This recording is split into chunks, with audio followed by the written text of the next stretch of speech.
बिल्कुल, देखिए राहुल, 2024 में विवाद सामने आए थे एनटीए के, और पिछले अगर पेपर लीक की बात की जाए तो उसके कनेक्शन बिहार और झारखंड के कुछ माफियाओं से मिले थे। पूरी जांच जब पूरी हुई तो उसमें ये बात पता चली कि बिहार और झारखंड से पेपर लीक करने की शुरुआत हुई थी, और बिहार के जो बड़े माफिया हैं जो पेपर लीक कराते हैं उन पर पिछले दिनों कार्रवाई भी देखी गई थी। लेकिन एनटीए का जो विवादों से नाता है वो लगातार बना हुआ है। पिछले दिनों भी काफ़ी विवाद रहे, काफ़ी ऐसे स्टूडेंट थे जिनकी रैंक एक जैसी दे दी गई थी, उसको लेकर काफ़ी विवाद खड़ा हुआ। एग्जाम सेंटर्स में तमाम तरीके के नियम जो लागू किए जाते हैं, कलावा या मंगलसूत्र उतारने की बात को लेकर भी विवाद खड़ा हुआ था। और लगातार पेपर लीक होने जैसी जो चीज़ें हैं इनकी भी सीबीआई जांच करेगी कि अक्सर हर बार एग्जाम में किसी न किसी तरीके की खामियां क्यों रह जाती हैं। तमाम गाइडलाइन जारी करने के बाद भी, उनको फॉलो करने के बाद भी कौन लोग हैं ऐसे जो पेपर लीक में शामिल होते हैं। तो भूमिका की एनटीए की भी जाँच होगी, और जिन लोगों को पेपर छापने की जिम्मेदारी दी गई थी वो भी सीबीआई की रडार पर रहेंगे। अब अलग अलग राज्यों से इसका पेपर लीक होने की जो जानकारी है वो सीबीआई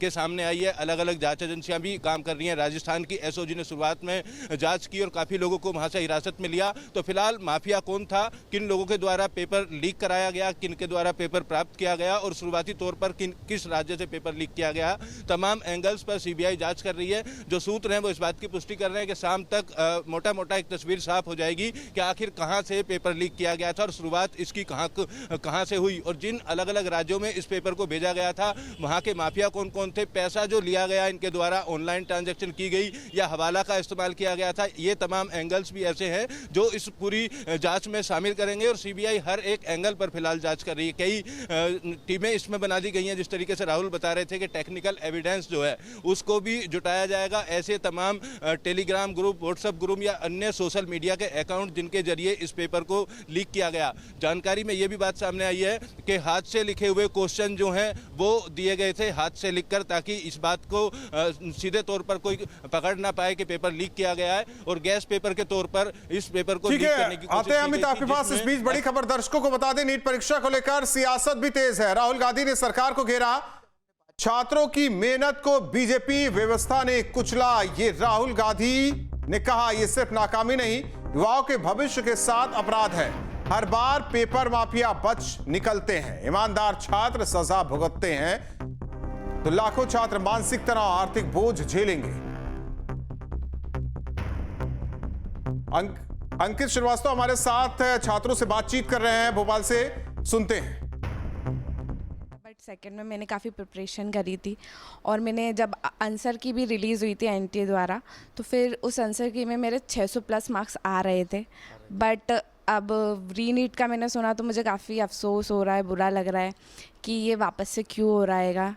क्या लगता है आपको कि राजस्थान में पेपर लीक होता है, वहाँ से आरोपी पकड़े जाते हैं, जांच होती है, लेकिन ये सारा जो है सारे स्टूडेंटों पे आता है, जो लाखों स्टूडेंटों ने पेपर दिए थे, लेकिन उन सबका आज जो है निराशा भरा चेहरा। आपका भी चेहरे पे देखिए निराशा देखी जा रही है कि आपको दुख है। कहीं ना कहीं तैयारियां करनी थी आगे, लेकिन अब फिर से आप तैयारी करेंगी। मुझे मतलब काफ़ी बुरा लग रहा है, क्योंकि ऐसा होना चाहिए था कि जहाँ भी ये पेपर लीक हुए हैं वहाँ वाले, जहाँ भी हुआ है वहाँ नीट का पेपर वापस होना चाहिए, ना कि जहाँ हुए नहीं है। जैसे कि मैं भोपाल की हूँ, तो भोपाल में तो नीट का पेपर लीक का ऐसा कुछ सुनने में भी नहीं आया और हुआ भी नहीं है। तो मैं चाहती हूँ कि ये जहाँ हुआ है वहाँ हो, ताकि उन बच्चों का हो लॉस जिन्हों की वजह से पेपर लीक हुआ है, उन बच्चों का लॉस ना हो जिन्होंने इतनी पूरी साल भर पूरी मेहनत करी थी, इतने अच्छे से प्रिपरेशन करी थी। और इस साल काफ़ी नीट का पेपर अच्छा भी आया था, अच्छा गया भी था, बट फिर भी अब वापस से नीट देना पड़ रहा है। नहीं तो क्या लगता है वहाँ एनटीए की क्या व्यवस्थाएं थी? यदि देखें तो काफ़ी ज़्यादा सुरक्षा जो है एनटीए विभाग करता है, तमाम तरीके से स्टूडेंटों पर निगरानी करना। पेपर को ओपन लाए थे या सीट पे एक लिफाफे में लाए थे? वहाँ मुझे काफ़ी अच्छी मतलब व्यवस्था लगी, क्योंकि जिस रूम में हमारा एग्ज़ाम था वहाँ स्कूल के कैमरा के अलावा भी एनटीए ने खुद से भी 2 कैमरा एक्स्ट्रा वहाँ लगा रखे थे, और पेपर भी हम लोग के सामने ही आए थे। उन्होंने हमारे सामने ओपन करे और उस पर हम लोगों ने साइन भी करे थे। मतलब जो भी बच्चे आगे बैठे थे उनमें से 1-2 बच्चों ने साइन करे थे, ताकि ये पुष्टि हो सके कि पेपर जो है वो बच्चों के सामने ही ओपन हुआ है, और हमारे सामने ही ओपन हुआ था। कुछ 10-15 मिनट पहले ही वहाँ पेपर भी पहुँचा था, ऐसा नहीं कि वहाँ कुछ टाइम पहले से पेपर आया हो। फिर हमारे टीचर्स ने जाकर वहाँ पेपर लिया, फिर आकर उन्होंने कुछ मिनटों बाद हमारे सामने ओपन किया, फिर जो टाइम था उस टाइम के अनुसार हमें पेपर सबको डिस्ट्रीब्यूट करे। कितने क्वेश्चन थे? 180 क्वेश्चन थे। जिसमें 125 क्वेश्चन लीक हुए हैं, जानकारी है आपको? बिल्कुल नहीं, क्योंकि इतना आसान पेपर था कि लीक, मैं सोच रही हूँ कि लीक कैसे हो सकता है, क्योंकि हमारी इंडिया की जो एजुकेशन सिस्टम है वो ऐसा कैसे हो सकता है कि 2024 में भी सेम ऐसा हुआ था, फिर 25 में पेपर टफ आया तो कुछ नहीं हुआ, पर अब 2026 में जब इतना आसान पेपर था, बच्चों की प्रिपरेशन के हिसाब से आया था, बिल्कुल एनसीईआरटी से था, कुछ भी बाहर नहीं था, तो फिर पेपर लीक हुआ कैसे? मतलब इतनी सिक्योरिटी किस काम की जब पेपर लीक हो रहा है? तो मतलब भारत का एजुकेशन सिस्टम ऐसा हो चुका है कि अब लगता है कि भारत में पढ़ाई करना तो बिल्कुल सही नहीं है, इससे अच्छा पैसे लगा के बाहर चले जाओ। पर उन बच्चों का क्या होगा जिनके पास पैसे नहीं, जिनके पास पैसे है वो तो बाहर जाके पढ़ाई अफोर्ड कर सकते, पर जो हम जैसे बच्चे, हमारे पास इतने पैसे नहीं है कि हम जाके बाहर जाके पढ़ाई करें, तो इनडायरेक्टली तो हमें इसी एजुकेशन सिस्टम में रहकर फंस जाना है। बिल्कुल, देखिए जो बोला है बच्चियों ने,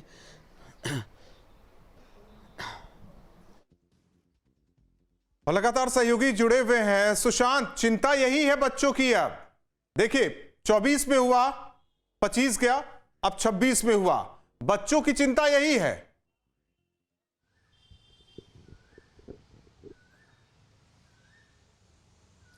देखिए, अभी कुछ देर पहले हमने बच्चों से बात की, आप देखेंगे कुछ देर बाद बच्चों का यही कहना था कि एनटीए 2024 में जिस तरीके से हुआ और अब जिस तरीके से हुआ, तो इससे साफ तौर पर है कि एनटीए कहीं ना कहीं पूरी तरह से परीक्षा को आयोजित करने में असफल रही है। और साफ तौर पर उनका कहना है कि हम लोग परीक्षा देख के अब घर निकल रहे थे, क्योंकि वाराणसी में दूर दूर से यहाँ पर छात्र छात्राएं आती हैं जो तैयारी करती हैं, अब उन्हें फिर वापस लौटना पड़ रहा है, फिर से तैयारी करनी पड़ेगी और साथ ही फिर से उतना पैसा भी खर्च होगा तैयारी करने के लिए। लोग यहाँ पर हॉस्टल में रहते हैं, पढ़ते हैं, तो इसलिए बड़ा सवाल उठ रहा है कि बार बार इस तरह की गलतियां क्यों हो रही है। हमारे साथ कुछ लोग हैं, उनसे बात करते हैं। क्या लगता है आपको, जिस तरीके से आप लोग भी पढ़े लिखे वर्ग से हैं, बुद्धिजीवी वर्ग से हैं, इस तरीके की चीजें अगर होती है तो क्या असर पड़ता है आपके घर के बच्चों के ऊपर? देखिए, नीट की परीक्षा में 22,79,000 लोगों ने रजिस्ट्रेशन कराया था और 3 मई वाले में 22 लाख लोग अपीयर हुए थे। तो 22 लाख लोगों को, हमको छात्रों की संख्या से इसको नहीं देखना चाहिए। ये एक हर एक परिवार का 22 लाख परिवार के साथ में ये एनटीए का खिलवाड़ है। ये पूरी तरीके से फेल्योर है सिस्टम का कि एक छात्र अपने शादी विवाह निमंत्रण रिश्तेदार सबको छोड़ करके दूर दराज से गाँव से निकल करके पीजी हॉस्टल लेकर के त्याग कर करके अपनी शिक्षा दीक्षा ग्रहण करता है, और जब उसको परीक्षा में परिणाम की बात आती है तो इस तरीके से उसको परीक्षा देने के बाद पता चलता है कि उसको रद्द कर दिया गया। तो ये पूरी तरीके से सिस्टम का फेल्योर है। और उन लोगों के लिए जो मेहनतकश लोग हैं, जो ग्रामीण परिवेश से आते हैं, जिनके घर से और उनके जहाँ पर वो अध्ययन ले रहे हैं वहाँ की दूरी हजारों किलोमीटर है, 500 किलोमीटर है।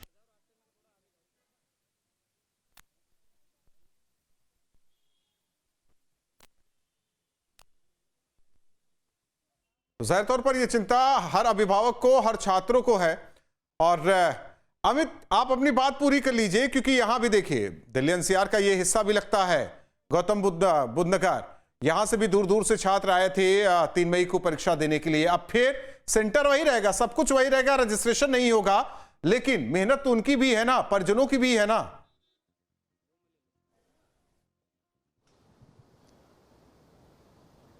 बिल्कुल राहुल, पूरी एक्सरसाइज होती है। परिवार का कोई सदस्य भी एग्जाम देने के लिए स्टूडेंट के साथ में आता है। दूसरा तरफ अगर व्यवस्थाओं की बात करें तो प्रशासन, पुलिस, स्कूल संचालक जो लोग हैं, सभी लोग पूरी एक्सरसाइज करते हैं, सभी लोगों की ड्यूटी लगाई जाती है ताकि जो एग्जाम है वो आसानी से संपन्न कराया जा सके। और उत्तर प्रदेश की अगर हम बात करें तो पिछले कुछ दिनों से लगातार नकल माफियाओं के खिलाफ जो सरकार है वो सख्त है, कई बड़ी कार्रवाई भी की गई, लेकिन नीट लगातार विवादों से बच नहीं पा रहा है। नीट का एग्जाम 2024 की बात करें, अब की बात करें, पेपर लीक होना कहीं ना कहीं कई तरीके के सवाल स्टूडेंट्स के जहन में खड़े करता है। जिस तरीके से अभी एक छात्रा बता रही थी कि विदेश में जाकर पढ़ना चाहिए, यहाँ के एजुकेशन सिस्टम पर अब इस तरीके के सवाल उठ रहे हैं। पूरी तैयारी करें, कोचिंग की जाती है, कोचिंग का मोटा पैसा परिवार जो है वो पे करता है, और उसके बाद जब एग्जाम दे दिया जाता है, रिजल्ट आने की बारी होती है, पेपर लीक होने की बात सामने आ जाती है। फिलहाल अब देखना यही होगा कि सीबीआई इस गैंग के पीछे जो मास्टरमाइंड है उनको कब तक पकड़ पाती है। और खास तौर पर एनटीए की अगर बात की जाए तो एनटीए के कौन लोग हैं जिनकी मिली भगत से पेपर लीक हुआ, पेपर जहां छापने के लिए दिया गया था उस प्रिंटिंग प्रेस की तरफ से लीक किया गया। अमित, तो तमाम सवाल यही है विश्वसनीयता को लेकर, ये सोशल मीडिया कौन और यही सवाल अविनाश आपसे है कि बच्चे कैसे विश्वास करें।